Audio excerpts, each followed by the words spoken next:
স্বপ্ন দেখতে কখনো ভয় পাবেন না।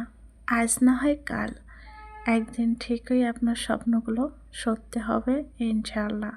নিজেকে বিশ্বাস রাখুন, ইতিবাচক থাকুন, ভালো থাকুন, সবসময় হাসি খুশি থাকুন। আসসালামু আলাইকুম। আমি চলে গিয়েছিলাম পপুলারে যাওয়ার পরে ফার্স্ট টাইম কিন্তু এক ভাইয়ের সাথে আমার পরিচয় হয়, আমাদেরই এলাকার ছেলে। খুব ভালো লাগলো ভাইয়ের সাথে পরিচয় হওয়ার পরে। মনে হচ্ছে দীর্ঘদিন ভাইয়ের সাথে আমার পরিচয় ছিল, কিন্তু না, যখনই গেছি তখনই পরিচয় হয়েছে। তো পরিচয় হওয়ার পরে ভাইয়ের সাথে কথা বলার পরে আমার তাৎক্ষণিক একটা ডাক্তার দৌড়ের খুব প্রয়োজন ছিল। তো ভাইয়া আমাদেরকে সুন্দর একটা ডাক্তারের পরামর্শ দিয়েছে এবং সুন্দর কথা বলেছে। ভাইয়া কিন্তু এক জায়গাতে বসে না, বিভিন্ন জায়গাতেই বসা হয়, আজ এখানে তো কাল ওখানে।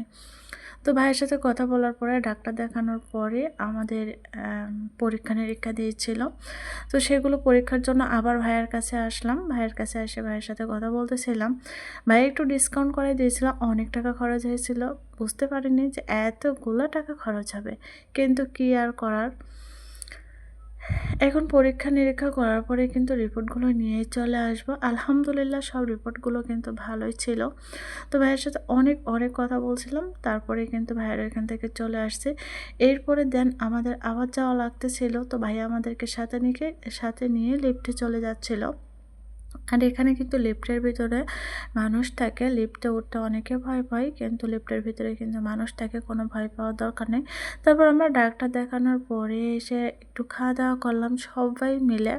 তো আমাদের সাথে অনেক লোকজন ছিল। তো এই খাবারটা আমার খুব ফেভারিট খাবার আর অনেক পছন্দ, এই জন্য তারপরে খাওয়া দাওয়ার পরে বাসায় আসলাম। বাসায় আসার পরে এই যে আমাদের ছাদে কাজ করতেছিল, আর আমার রুমে একটু পানি পড়ে, সেই পানির কারণে কিন্তু ছাদ ঢালাই দিচ্ছিল। এই বৃষ্টির দিনে আমার অনেক কষ্ট হচ্ছে রুমের পানির কারণে, কিন্তু কি আর করার, ঢালাই দিয়েও বা কী হলো, পানির পথ বন্ধ করা গেল না।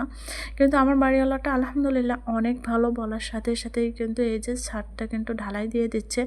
আগে যে ঢালাইটা ছিল সেটা কিন্তু সম্পূর্ণ উঠাই ফেলছে, তারপরে সুন্দর করে ঢালাইটা দিয়ে দিয়েছে।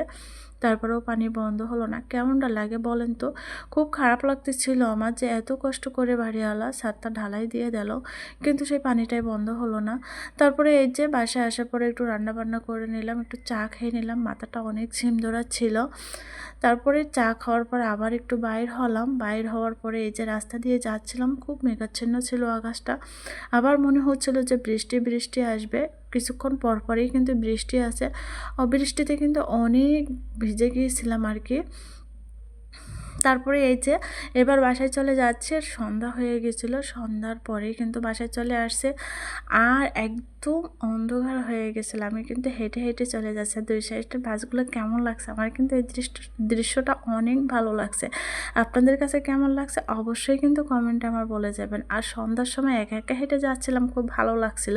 সবাই ভালো থাকবেন, সুস্থ থাকবেন। আল্লাহ।